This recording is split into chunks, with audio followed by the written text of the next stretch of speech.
think about game-winning shots or game-winning free throws, and people go to the free throw line and they're nervous about it. Well, what are you really nervous about? If you unpack that, okay, you're nervous that you're going to miss the shot. All right, so you missed the shot, then what happens? People are going to be embarrassed. You're going to be embarrassed because thousands of people, millions of people see you miss the shot. All right, and then what? People are going to talk bad about you. Okay, right? And so you're looking at it, you go, are those things even important?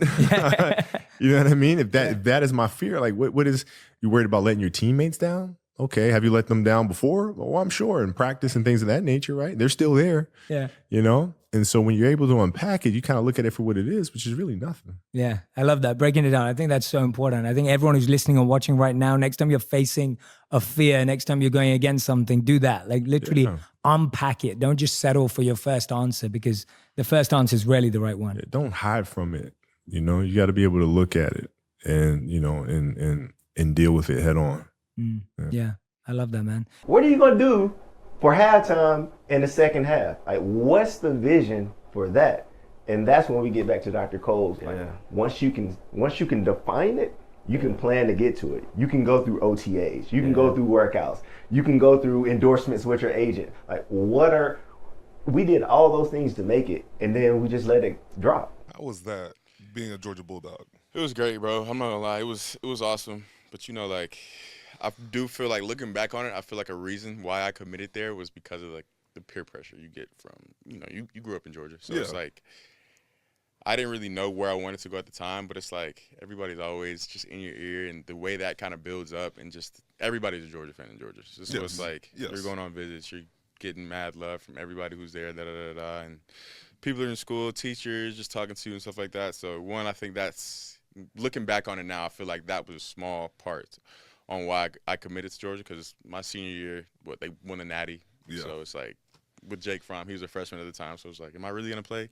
Nah, you're really not gonna play. I mean, you might get on the field a little bit, but you're not gonna play that much. But Georgia was great, bro. You know, just kind of being there, being in that atmosphere. The SEC and Big Ten are different. I will say that. I think. What's different about it? I think the trenches are different, bro. I'm not gonna lie. I think the SEC, the O lineman and D lineman, I think, you know, they're built different for sure down there. Ouch. Yeah. That's the one. I think that's the biggest difference for me coming from the SEC to the Big Ten. But overall, it was awesome. It was, you know, an hour and a half away from home, so got to go back and see my parents whenever. And yeah, it was cool. Got to, you know, again, meet a lot of great people there, a lot of great teammates I still talk to today. We still got a little group chat going. But yeah, it was cool. It's funny you bring up, like, you know, being peer pressure. Like, for me, like, everybody wanted me to go to Georgia. You know, had a girlfriend, she wanted me to go to Georgia. Yeah. You know, friends wanted me to go to Georgia, but I was like, Georgia wasn't Georgia back then. Yeah, that's true. That's true, yeah. And so my top two were Florida and Ohio State. Yeah. They played in the national championship that year. So I was like, okay, I'm doing something right. Yeah. But, you know, I went to the 1-2 game, Ohio State versus Michigan. And that was the first time where you see like cameras on the string floating around. You're like, oh, this is different. Yeah. You're watching Troy Smith and all these players play, and you're like, yeah, I got to be a part of this. This is just – because after the game they won by, like, I think, like 1 point. Yeah. It was crazy. Nah, I feel that, bro. Crazy. I feel that. Like, Columbus was just on fire. Yeah. And I was like, yeah, I'm coming here. And then I met Coach Tressel, and, like, my mom felt comfortable. It was just like I wasn't going anywhere else. That's a real feeling, though, because, you know, I committed to Penn State in high school, too. These are things that we experience as athletes. Like, some days I feel like I can't make a shot, man, and the basket feels like the size of a keyhole. Yeah.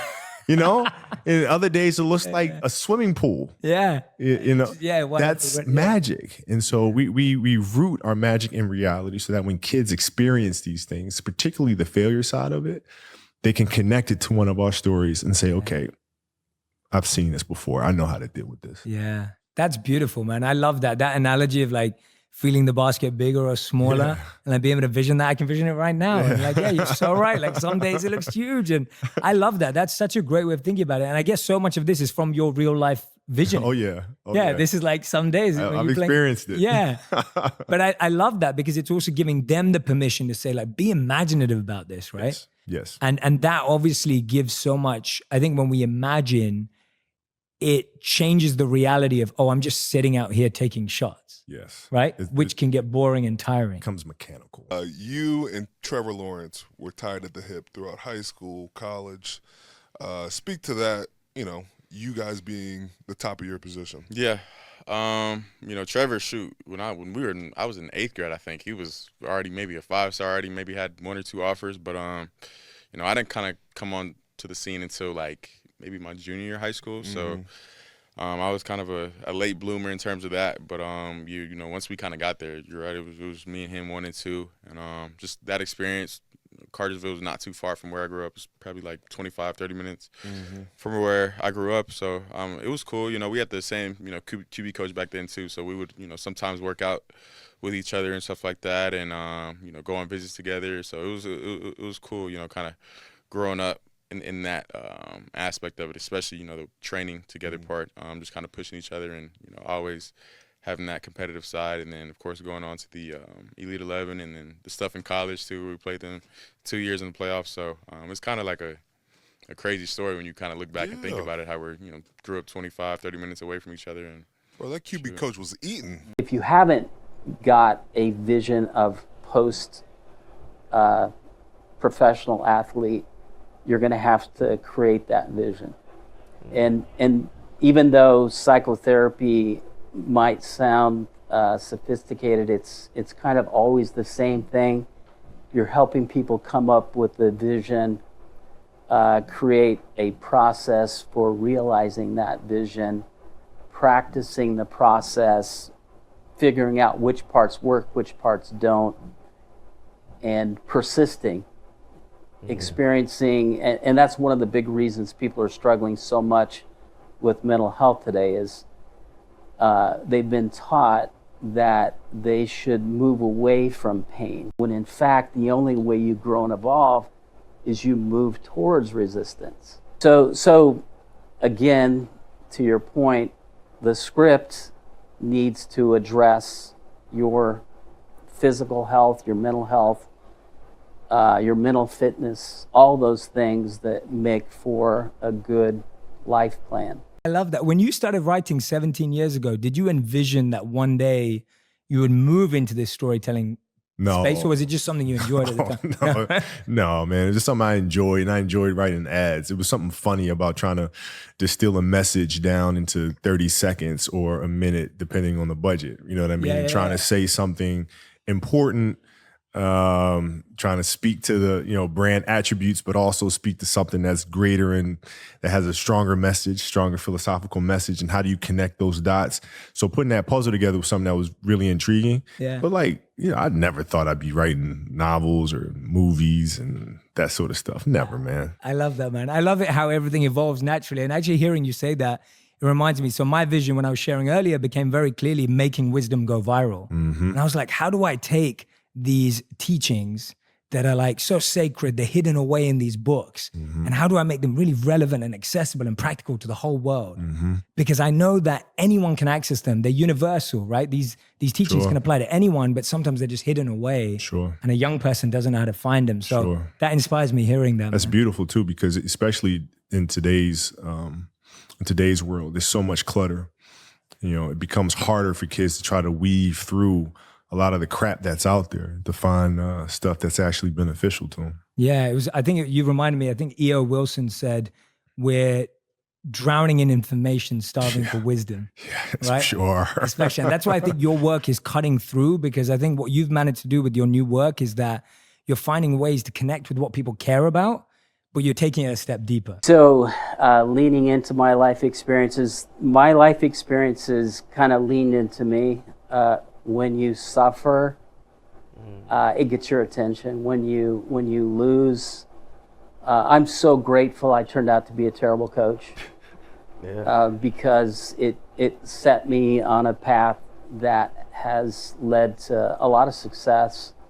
I love what I do, and I'm ironically around athletes a lot because I have a contract with the NFL. So I see kind of where I left off as an athlete. I've landed back into that community, and I'm anxious to You said, you used the words leaning in. Yeah, I'm waking up every day and I'm putting one foot in front of the other.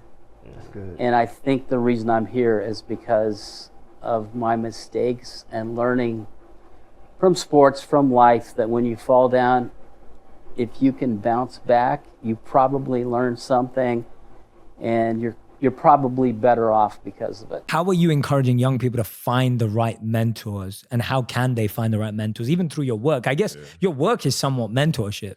We try to be, Yeah. you know, and I think the important thing is research. You know, in the hall here in the office, I have a hall that I call Muse Hall. We have all the portraits of some of our muses here, from J.K. Rowling to, you know, Steve Jobs and so forth and so on. And I think it's important to research them.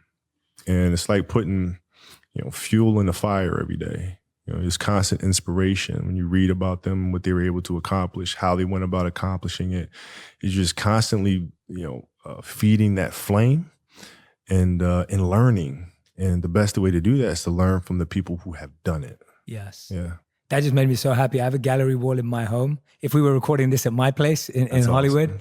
like I have a gallery wall, Steve Jobs is right there. Yeah. Right. And Einstein's there, and Martin Luther King's there, and there's a few other people. And it's, for me, it's the same thing. It's like sometimes I'm sitting there and I'll be like, well, what would that person do? Like, how would they have dealt with this challenge? Right. And you're so right. I think you can be mentored by people who aren't alive. 100%. Because their stories still live, which brings us to the importance of storytelling. Yeah. Their stories still live. These muses are here. It's important to learn from them.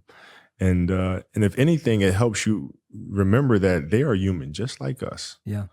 These great things that get accomplished can be accomplished by others and beyond. You know, building Walt Disney Company is not something that, you know, people look at and scoff at and go, oh, it can't be done. Well, why not? Why not? Yeah. And the more action you take, the more you think is possible. Yeah, because you realize they're people just like us. They make mistakes just like us. And they kept going. And we can do the same. Because Yes. adversity as an athlete, it's coming. And it comes in bunches. It comes sparingly. But it's going to happen. You're going to lose on the play. You're going to lose a game. You might lose your job. I mean, you might suck at coaching, right? So I think how you react in those moments really tells about that person's character as well. So if you're talking to a lot of athletes and you know that they've experienced these roller coaster rides in sports, that transition out of the game, because I think for both of us, our careers ended differently, but it ended. Right. And when you played for so long and you're accustomed to having somebody tell you what to do all the time, and then you get out of it, like, what are some of the biggest challenges you see with guys transitioning from the game? So many things. Just being kind of noticed by everybody, going from that place, and the day after